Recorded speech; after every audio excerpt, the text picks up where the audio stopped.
और सदन के अंदर में निर्लज्ज की तरह हमारे मंत्री महोदय जो है शिक्षा मंत्री, उन्होंने 3 पत्रों का हवाला देते हुए, एक 2013, 17 और 2021 का 3 पत्रों का हवाला देते हुए कहा कि नहीं, शिक्षकों से यही काम कराया जाता है, इससे इतर कोई काम नहीं कराया जाता। और कारण भी है, आज अगर लालू जी ज़्यादा उन पर कड़ा होंगे तो कल वो भाजपा के साथ चले जाएंगे। भाजपा बेशर्मों की तरह इंतजार कर रही है कि नीतीश कुमार जी आज हमारे कंधे बैठ जाए। लेकिन 5 दिवसीय मानसून सत्र जारी है और सरकार और विपक्ष के बीच नोकझोंक देखने को मिल रहा है। शिक्षक आज एक बार फिर सरकार से गुहार लगाने जो है गर्दनी बाग धरना स्थल बैठे, जहां उन पर लाठियां बरसाई गई, उन्हें खदेड़ा गया। हमारे साथ बात करने के लिए हैं सारण से निर्दलीय MLC सचिदानंद राय। कैसे देख रहे हैं, आखिरकार शिक्षकों को न्याय कब मिलेगा? देखिए, शिक्षकों को न्याय तो मिलना ही चाहिए और उस प्रक्रिया पर तो आगे बढ़ना ही चाहिए, लेकिन हमारे छात्रों को कब न्याय मिलेगा इसकी चिंता मुझे ज़्यादा है। पिछले सत्र में 6 मार्च को मैंने गैर सरकारी संकल्प लाया था और शिक्षकों को शिक्षक बनाने के लिए कि ताकि वो पढ़ाई करें, पढ़ाने का काम करें। और ठीक है, जैसे आपदा में सहयोग करना या 10 वर्षीय जनगणना में सहयोग करना या चुनाव में सहयोग करना, इसके अलावे उनसे जो और भी 10 तरह के काम कराए जाते हैं उन्हें बंद करके उनको पढ़ाने के लिए समय दिया जाए। इस विषय को मैंने उठाया था और सदन के अंदर में निर्लज्ज की तरह हमारे मंत्री महोदय जो है शिक्षा मंत्री, उन्होंने 3 पत्रों का हवाला देते हुए, एक 2013, 17 और 2021 का 3 पत्रों का हवाला देते हुए कहा कि नहीं, शिक्षकों से यही काम कराया जाता है, इससे इतर कोई काम नहीं कराया जाता।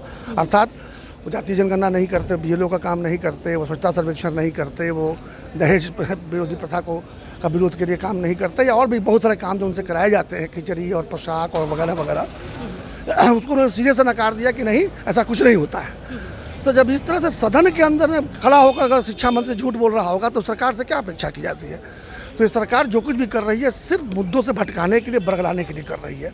शिक्षकों के सम्मान और अधिकार की बात तो छोड़ दीजिए, सबसे पहले तो हमको शिक्षा व्यवस्था की बात करनी पड़ेगी।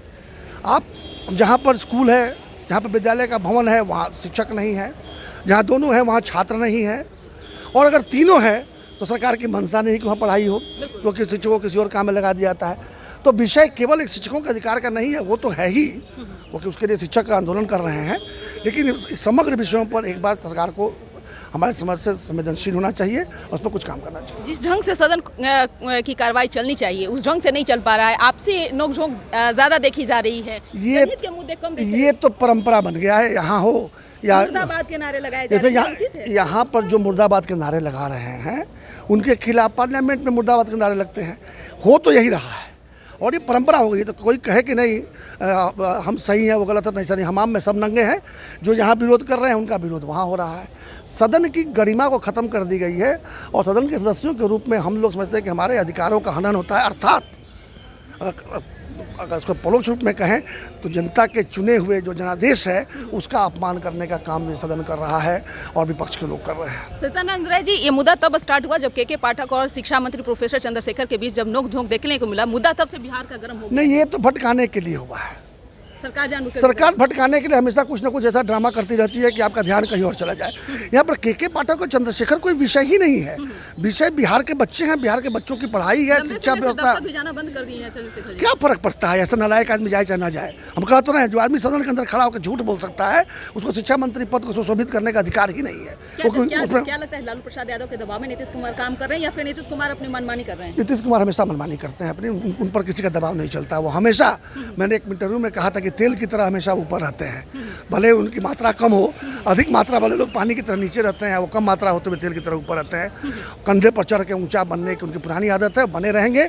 और कारण भी है, आज अगर लालू जी ज़्यादा उन पर कड़ा होंगे तो कल वो भाजपा के साथ चले जाएंगे। भाजपा बेशर्मों की तरह इंतजार कर रही है कि नीतीश कुमार जी आज हमारे कंधे बैठ जाए। लेकिन भाजपा के एक नेता कर रहे हैं कि हम नीतीश कुमार को शामिल अपने नहीं, यहाँ के नेता बिहार की जोकर पार्टी की बात क्या कर रहे हैं? यहाँ के लोगों को तय करना है क्या कि किसको लेना है, किसको नहीं लेना। ऐसे ही सीना चौड़ा करके चलते हैं। जो फैसला होता है दिल्ली में होता है। बिहार के किसी भाजपा के किसी नेता की कोई औकात है मैं नहीं मानता। एक सवाल है कि तेजस्वी यादव के ऊपर जो चार्जशीट दायर किया गया है, इस्तीफे की मांग उठ रही है। नहीं, देखिए, इस्तीफा तो दे देना चाहिए। अगर मोरालिटी की बात करें तो जिसके ऊपर चार्जशीट हो गया हो उसको इतने ऐसे पद पर रहने का मोरल राइट नहीं है। वैसे ठीक है, टेक्निकली बने रह सकते हैं, तो ये उनके मोरालिटी पर डिपेंड करता है। वो आखिरकार ये अंतरात्मा क्यों नहीं नीतीश कुमार की जाग रही है? जब 2017 में भी यही सवाल था, नीतीश कुमार उस समय तुरंत अंतरात्मा जाग जाएगी जिस दिन बीजेपी इनकी शर्तों को मान जाएगा, उस दिन का अंतरात्मा जाग जाएगी। इंतजार उसी का है। उसी का अंतरात्मा जागने में बस इतना ही विराम है। जिस दिन भाजपा उनके शर्तों को मान जाएगी, अंतरात्मा जाग जाएगी। बीच में हरिवंश जी भी मिलने के लिए नीतीश कुमार से आए थे। कमाल चल रहा है। नीतीश कुमार भी जैसे ही राजभवन से निकले वैसे सुशील कुमार पहुंचे, यानी कि बातचीत चल रही है क्या? चल रही होगी तभी, नहीं तो क्यों? आखिर दत्तात्रेय राय जी, आप भी बीजेपी को बहुत करीब से समझते हैं, आप भी लंबे समय तक बीजेपी में रहे, लेकिन आप मैं बीजेपी को तो नहीं समझता, लेकिन बिहार के बीजेपी को जरूर समझता हूँ। उससे मैं कहता हूँ कि बिहार के जोकर्स की पार्टी है ये, जिसको बीजेपी कहते हैं, बिहार जोकर्स पार्टी। नीतीश कुमार का इंतजार है बीजेपी में नेताओं की, तो क्या उनके निर्णयों पर लोग खड़े उतरते हैं कि नहीं?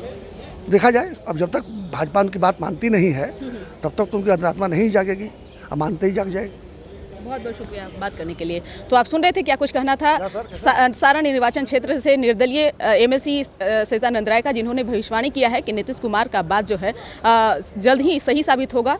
बीजेपी से उनकी बातचीत चल रही है, हालांकि वह समय अब नज़दीक आने वाला है। नीतीश कुमार जल्द ही पाला बदल सकते हैं। इस पर बस इतना ही। बने रहे न्यूज़ फाउंडेशन के साथ। धन्यवाद।